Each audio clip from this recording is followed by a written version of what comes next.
Hi, welcome to Talking Text. Our passage is Luke chapter 4 and verse 13. And when the devil had ended every temptation, he departed from him until an opportune time.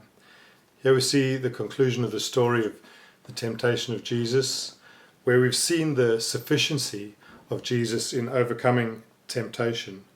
It says here that the devil ended every temptation. Hebrews picks up this idea and says that Jesus was tempted in every way, yet without sin. And so he's able to sympathize with us in our weakness because he knows what it is to face temptation and to be under the weight and the pressure of temptation. In fact, he never succumbed to that weight, but bore it and was victorious even through temptation. So he understands and sympathizes with us to the nth degree. It says that Satan departed from him until an opportune time. You know, when we're tempted, if we overcome, we can rest assured that there will be another occasion when temptation comes to us.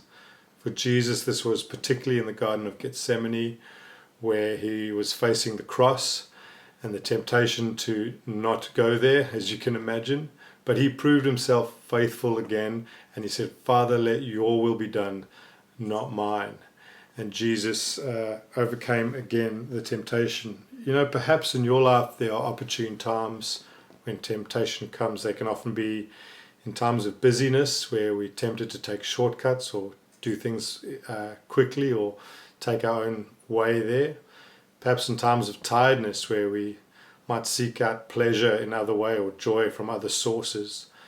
And that can be a temptation when we're very tired. Also in times of crisis, we often look for rescue from almost anywhere. So I want to encourage you, when you're in times of busyness or tiredness or crisis, to just be aware of where you are seeking your rescue and your joy from, and let it be Jesus in those situations. Jesus is always sufficient, but we are not. In this story, Jesus went out into the wilderness by himself. We should not be doing that. And in fact, we don't have to. Jesus was left alone and abandoned on the cross ultimately, so that we would never be alone. And that Jesus, as it says in Romans 8, is interceding for us on our behalf before the Father.